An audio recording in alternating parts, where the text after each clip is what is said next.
Hey everyone, welcome to today's edition of One Single Story, where each weekday we offer a brief lesson from a section of today's reading from the One Year Bible, and we examine some questions that extend our learning from the sermon on Sunday. Today I'm joined by Sheryl Daughety and Wendy Korbusieski, and we're looking at a passage from Matthew 26, verses 69 through 75. So I want to read the very last phrase there, and this is about Peter after he's denied Jesus, and it says, he went away weeping bitterly. So this is the break in the relationship between Peter and Jesus that we were talking about yesterday.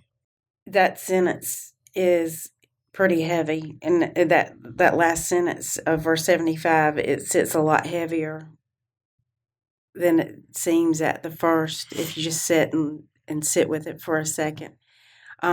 Peter's not mentioned again by name in the Gospel of Matthew after that. But we know he was present when Jesus gave the Great Commission, because Matthew 28:16 states that the 11 disciples met with Jesus there in Galilee, so he was part of that group.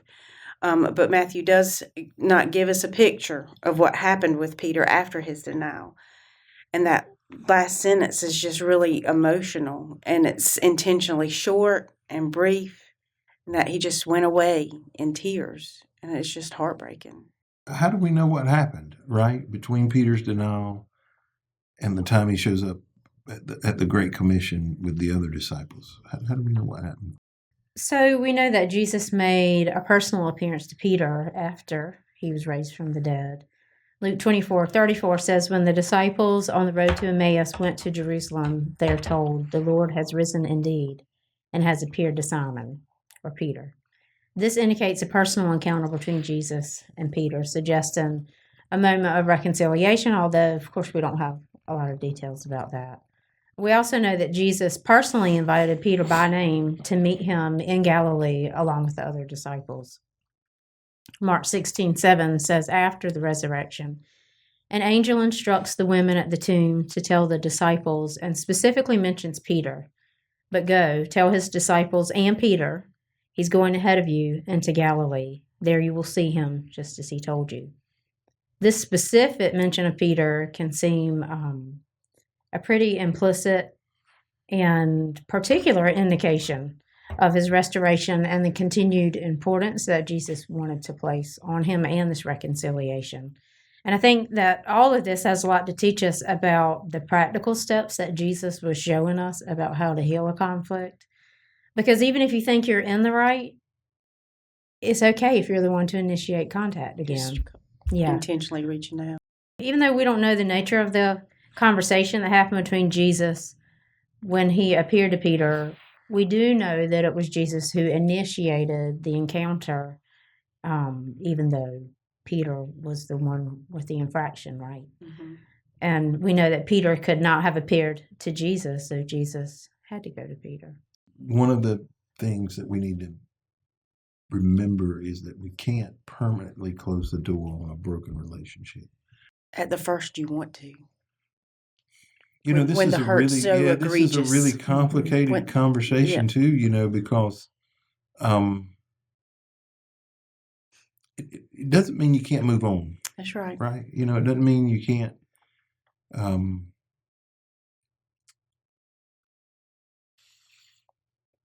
heal in your own right. Mm-hmm. But I think healing and burning the bridge, right? Two different things. Yeah, they're completely different situations. You have to be aware, that unhealthy relationships can only be restored when healthy boundaries are reinstalled. And that's a good word. That's important, right? Another person's refusal to walk in healthy boundaries is really another form of them walking away from the relationship, right?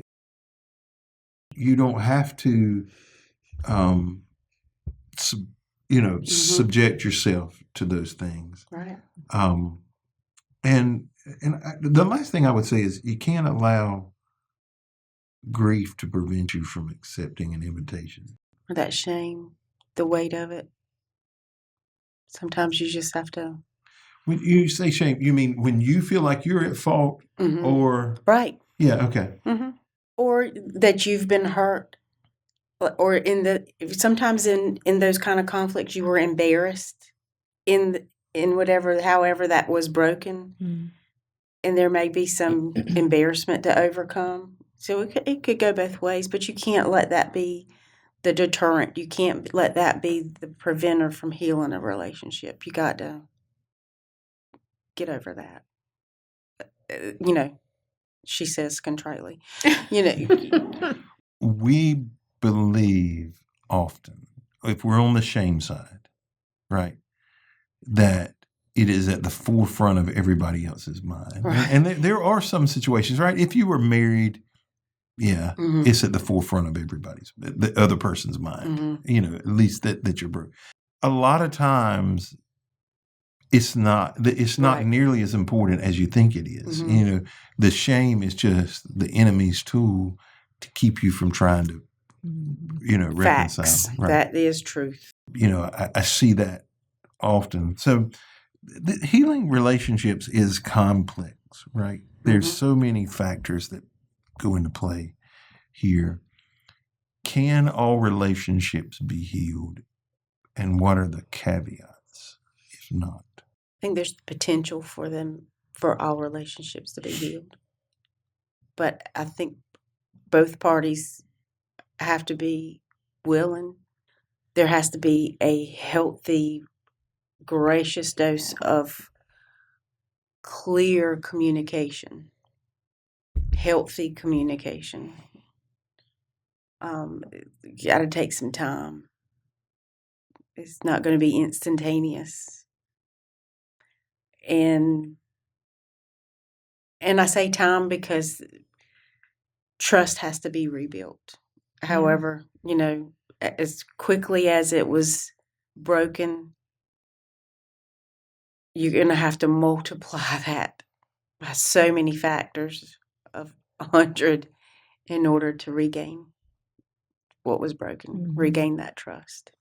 Yeah, and I think there's some situations in which, I'm not going to say it's impossible, but if only one person out of that relationship is willing to try to initiate or even be involved in a process of healing, and it makes it pretty difficult for the actual relationship to be healed, although I think the person who would like to be healed from the situation can still have that happen. Healing of their own. Yes. Yeah. The relationship may not be repaired, but their own healing can be achieved. I would agree. I mean, and then unfortunately, sometimes there's situations in which one of those people has passed away. I've seen that happen multiple times where they did not try to reconcile the situation and the relationship at all. And then, the one in the situation who was left living was the one who was kind of left to decide, okay, am I going to heal from this, and am I going to let it go, or am I going to die angry just like they did, So I feel like I see that happen in families. I will tell married couples, and I believe this with all my heart, there is nothing, and I mean there is nothing, that two people fully committed to God can't fix. Nothing. It's nothing. Every percentage point you back that up, though. If you've got one that's 100 and one that's 90, you can make some progress, but I can't assure you that you're going to fix it, right? If you've got if you got one that's committed and one that's not, and that's often the case in marriage problems. Marriage problems are a lot like pendulums. When I see people, usually by the time it gets to me, you've got one that's in full-on chase mode and the other one's in full-on run mode. And they're chasing after them. But what happens after a period of time, the one chasing gets tired. And they turn and go the other way, and the other one's like, "Oh, no. And then, so you always got one being chased. Come chase me. You got one. You got one chasing and one running. And as long as you have one chasing and one running, I don't care what the problem is, you're never going to be able to solve it. Right. And somebody's always tired. Right. Yeah. And one's always overly. Often they're doing things that are unhealthy to try to reconcile the situation. You know, they're making promises. You know, I'll do whatever. You know, while the other one is doing things in unhealthy the other way. I think the simple answer is all relationships can be reconciled. If you believe Jesus is who he says he is, it can be. I don't know that all relationships should be, unless there are some significant changes. And even then, right, there have to be some, I mean, I could give some, you know, there would be some situations of abuse that no matter how much repentance is done, they should never have the opportunity, you know, Right. to commit that again. And so, you know, you have to you understand that, right? Reconciliation doesn't necessarily mean restoration to Correct. full rights or full responsibilities or whatever that case may be. You know, it's very difficult. I mean, I think let's just be honest. Well, as somebody who has seen domestic violence up close and personal, there's an old adage that you don't have to beat your wife every time. You just have to do it one time. And then every time you raise your fist after that, right? It creates such a fear.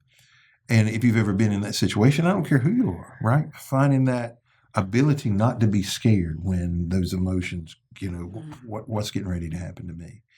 And, you know, so I think, can all relationships be healed? The answer to that is yes. Should all relationships be restored?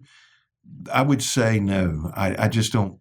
My answer, and maybe I'm wrong, and maybe some people think I'm putting some limits on God, but I just think that there are some limitations on the restoration piece, not the healing piece, you know, not the reconciliation piece, but the restoration piece, meaning, you know, you can't